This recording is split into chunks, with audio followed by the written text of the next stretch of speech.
Your voice, your opinion, your community. Fact TV, free speech, protected.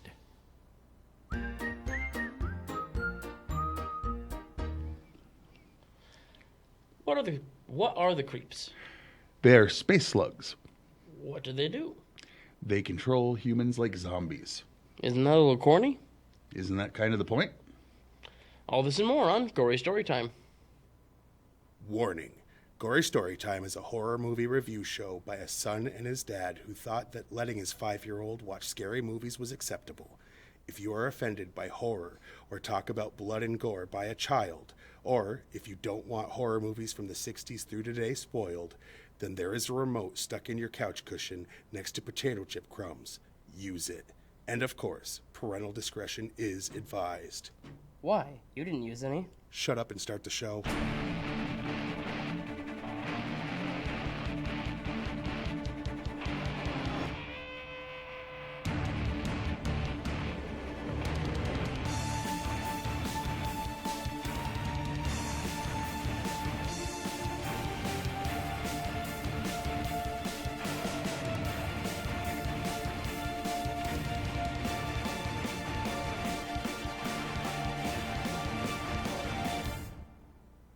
Welcome to Gory Story Time. I'm your host, Jason. I'm his co-host and father, Craig. And quickly, we want to let you know it said it was episode 295. It's actually 297. We're closer to 300 than we expected.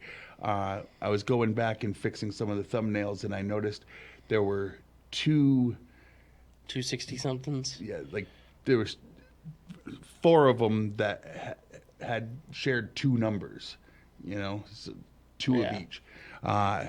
So, yeah. People were sick, people were off, it got thrown off. It happens. But we want to try to be as true as possible for our 300th as to when that is. Yes. But I'm sure it's not the first time there was a mistake. We don't have them all up, and we're going to try. But anyway, today we're more worried about, we're going to review the movie Night of the Creeps. Yes. This was a movie I first heard about from my stepmother, who loves horror movies. That's something I got from my mom and from my stepmother. They both loved horror movies. Not so much my dad. He likes sci-fi, so this might be up his alley. This might be up his alley. But he is not a fan of horror in general. And it's also like comedy. I mean, yeah. So like maybe comedy, sci-fi. I mean, there's some horror movies that he watched just because his wife was watching, you know? Yeah. But anyway, the basic premise is there was a bunch of really awful, bad acting, corny, amazing movies bad from the 50s. Special effects, yeah. And this is an homage to that. This is a love letter to the 50s sci-fi. It really is. It really is.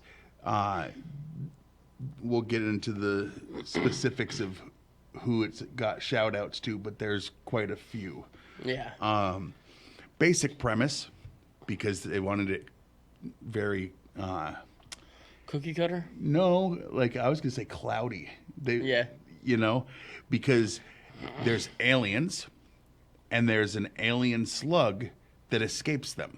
It lands on Earth, it infects a human, it takes over, makes him a serial killer. He gets caught, put on ice like Walt Disney's head, and then years later in the 80s, it gets released and the slug, which is a parasite, which is it's the creep.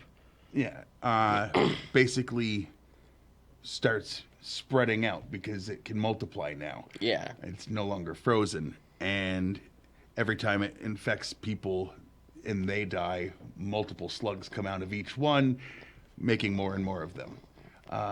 And it's people trying to survive zombie apocalypse during a slug attack, because that's an alien movie. Also, it's Homecoming. Oh yeah, it's also Homecoming. Anyway, so that's the basic premise. Basic. You need to know the 50s style movies, at least a handful of them, to really get most of the references, which he didn't, but like he picked up on. I know a handful of things. You picked up on a few things based on this movie. You're like, oh, well, this seems like it must be a trope. You hadn't seen the trope, but you figured out that it was a trope. But the way they handled it. It feels overdone in this movie alone. That has to be a trope.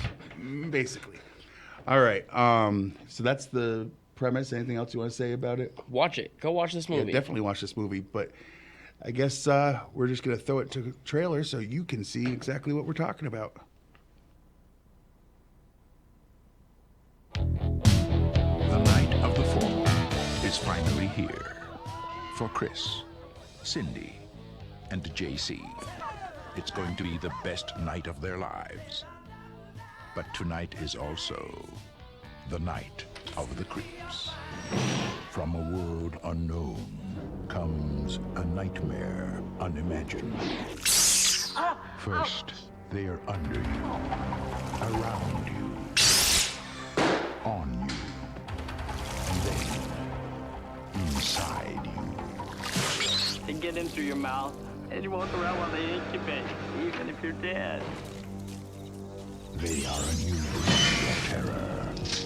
Freeze! They are a different kind of horror. Zombies, exploding heads, creepy crawlies.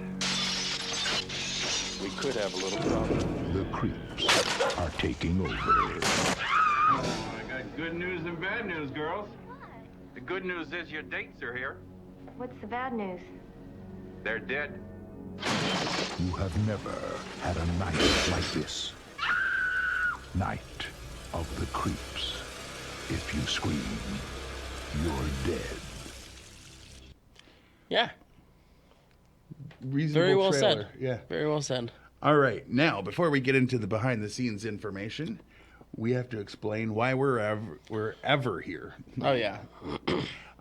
We want to make money. And the only way we can do that is by pimping out our services. And what are our services? Well, for him, it's Lady of the Night type stuff. For me, it's promoting products. No? No. Okay. Anyway, but this week, we're getting big fat stacks of cash dropped off at our house. What was it? Wooden nickels this time? To read these commercials for you. Gory Story Time is brought to you by the stereotypical University of Connecticut and Kentucky. Our campuses are based on all the colleges you see in movies because that's where we learned what colleges should be. Creepy teacher who trades favors for grades? Check. Coach who takes a ragtag group of kids with various backgrounds and leads them to victory? Absolutely. Teacher who pretends they don't care about you but actually is pushing you to succeed? Oh yeah. And a dean that has a vendetta against students for small and important infractions? Yep. Students that fit into assigned groups like jocks, nerds, mean girls, and frat guys? Of course. Stereotypical University of Connecticut and Kentucky. Learn more today at suck.edu. Okay. Now I get it. Great product. And by the new collection of short stories, Anything Can Be a Sci-Fi Monster. We put out a challenge to the sci-fi writing community to write a short story where a normal object, animal, group of people, etc. are actually mutations, aliens, robots, or whatever. And this book is 22 of the absolute best stories we received. Some of the authors included in this collection are Luke Athis. Luke Athis. Oh. I'm an Alien. I'm a Nalian. You got it? Yeah, an Alien. And Are You Scared Yet? So run, don't walk, to your closest bookstore and grab your copy of Anything Can Be a Sci-Fi Monster. All right. Now, speaking of sci-fi monsters, let's get down to the meat and beef of the show. Or as I like to call it, the meat and beef of the show. He means meat and potatoes, but he's low carb, so what are you going to Potatoes do? are bad for you. You want to go first? You want me to? I can go first. All right. All the last names of the main characters are based on famous horror and sci-fi directors. George A. Romero was Chris Romero. John Carpenter and Toby Hooper, James Carpenter Hooper. David Cronenberg, Cynthia Cronenberg, Which we James noticed Carpenter, immediately. Detective Ray Cameron. James Cameron, not Carpenter. Ray said Cameron. John Landis, Detective Landis, Sam Raimi, Sergeant Raimi, and Steve Miner, Mr. Miner, the janitor. Like, they were all They just try to homages. put all of them in there. Absolutely. Graffiti on the wall of the men's room where JC is trying to escape a number of slugs reads, "Go Monster Squad." The movie Monster Squad was also directed by Fred Decker. The movie the house mother is watching on TV is Plan 9 from Outer Space, which is you one noticed of at the those- time. Which is one of those movies that, Yeah. like, you should see.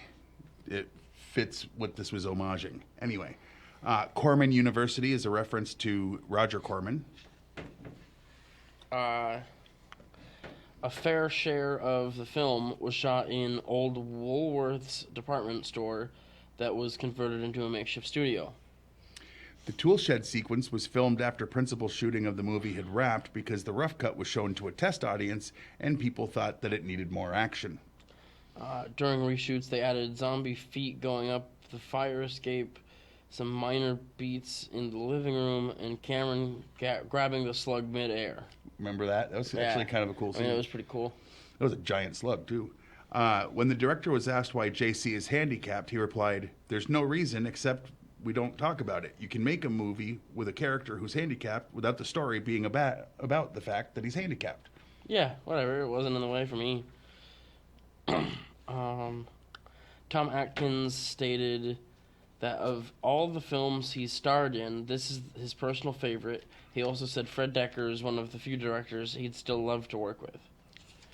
The Striper Rules graffiti in the bathroom scene was due to makeup artist Kyle Sweet's relationship with future husband, Striper frontman Michael Sweet. Tom Atkins came up with the idea to have Detective Ray Cameron stop and smell a rose in one particular scene. Like, he just did it. It fit. The college football team, the Bulldogs, was named in tribute to the writer-director Fred Decker's high school football team. Fred Decker included every B-movie cliche he could think of and insisted on directing the script himself. Greg Nicotero and Howard Berger played zombie extras.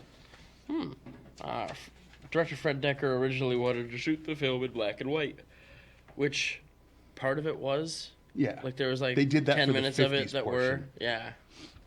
The characters of Chris and JC were also featured in an early short film made by Fred Decker.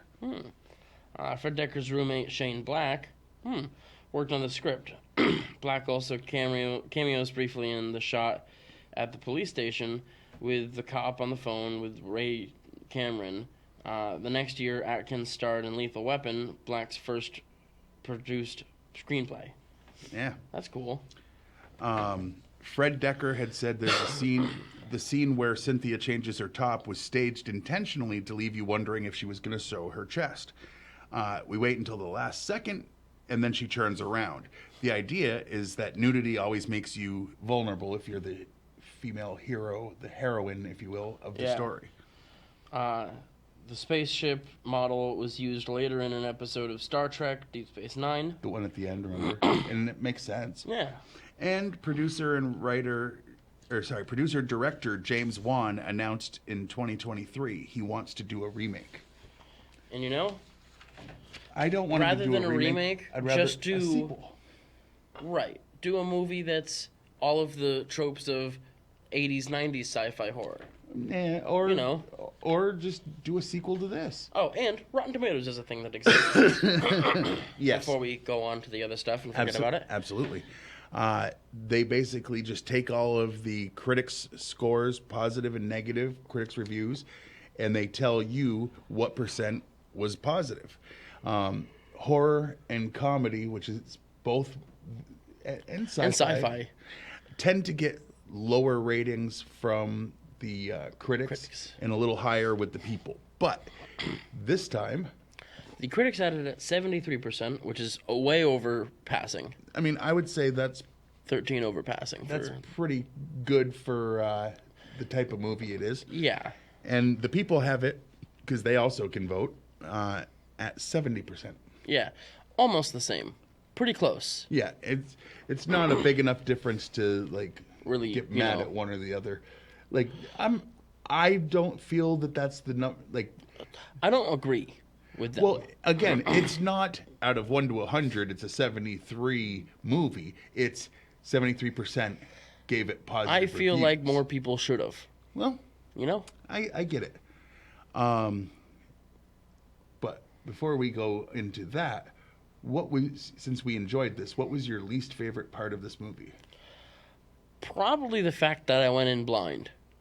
Really? Like, mostly blind.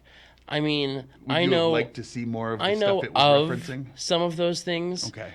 but more so, I wish that I'd seen some of those things. So it's not a fault of the movie. It's not a fault of the movie, but if Like I at all? no, but if I'd gone in with more knowledge of those movies, if I had seen Plan 9 of Outer Space, if I had seen The Blob, if I had seen any of those old schlocky, sci-fi movies. Well, my least favorite part is a little different because I've seen some of those enough to really. I mean, you didn't, and you enjoyed it, but I would say it's the fact that I would love to show this movie to many people, and I know a lot of people would think, "Oh, this acting is awful. This is It's bad. like, right. Bad special effects." Like, I eat that up.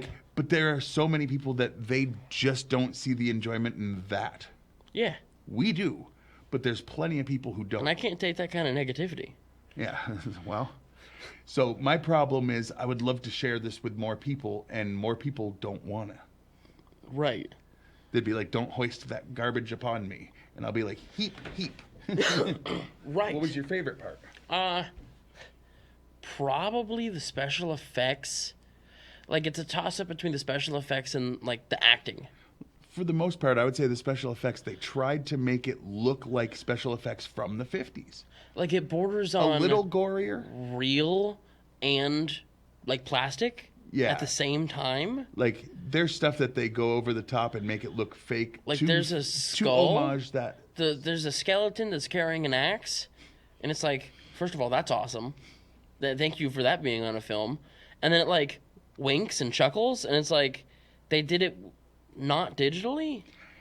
I think my favorite part was the ending with what comes to like try to take The care original ending. Yeah. Which is the one that's streaming where we watched it. I'm not going to spoil it for people, but I will say it could set up a possible sequel, and unfortunately they never did it, but I was like, yes, I want more of this. So my favorite part was the thing that led me to believe there can be more of this without it.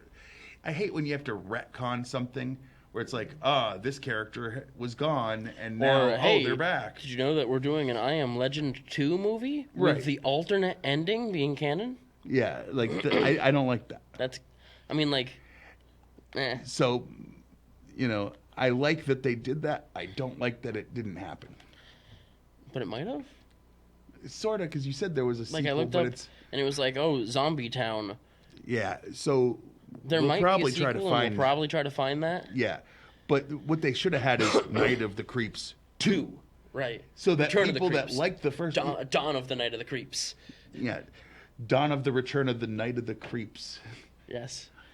All right. On a scale of 1 to 10, I'm going to give it an 8.5, and I feel like there's room for growth here because once I watch those movies, once I get the knowledge that I needed to And then go into come this, back to this, and it then I might- rewatch it, it might end up going to like a 9, 9.5, just because everything that this was exactly what it had to be.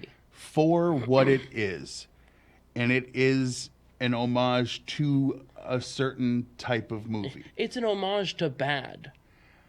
But it's an homage to amazing bad, Right. which isn't just bad. It crosses the line into awesomeness. I was talking with a buddy of mine the other day about the Garbage Pail Kids movies. It's Yeah, well, see, there's Or- a difference. Killer Tomatoes or Killer Clowns. You can get rid or, of those. Well, Don't watch anyway, Garbage Pail Kids. I'm going to say 9. I'm going to go 9 just because It's just great. everything it tried to be, it was. Tom Atkins needed to be in more things. He did, because what was the other thing we remember? Halloween Season 3? of the Witch, yeah. Which, by the way, is way better than people give it credit for. Go back and watch our episode on that. But, all right. That seems like we've pretty much covered it. Yeah. So, why don't we throw up the stuff on the side? Yes. So you can watch Fact TV channel 1082, Thursdays at 8:30 p.m. and Fridays at 7 p.m. to catch us talking to you. You can check us out on Facebook. Go to Fact TV's page, like that, and then go to Gory Story Time's page and like that. Yeah. You can go to factdate.com, watch a bunch of the back episodes of this, as well as a plethora of stuff. You can also check us out on X. I'm at Craig Jakes, all one word, all lowercase. And I'm at Jiggly Firmbrain. I only tweet things that he says that I find funny in or out of context, usually out of context. And mine, usually I'm tweeting now things about our other show. Yeah. Which has its own thing, its own page and everything. So, yeah. So, and go to YouTube, look for Fact TV, subscribe to that, Like, comment, share, subscribe. And look for Gory Story Time's page, same thing. Like, comment, share, subscribe. We love that the channel's been growing. Yeah. Recently, it's been going we've up. gone up like 15 or so. It was like 45 last... for a while, and now it's like 55, something like that. Oh, no. Either way, we're up 10. Which isn't a lot, but like, hey, you know. We've got 10 more of you. If everybody that was on the Facebook page subscribed, would have over 1,000. We gotta do more niche movies like Dr. Giggles. We got a bunch of views on that. Did. All right. So, until next time, I've been your host, Jason. I'm his co-host and father, Craig, and sweet dreams.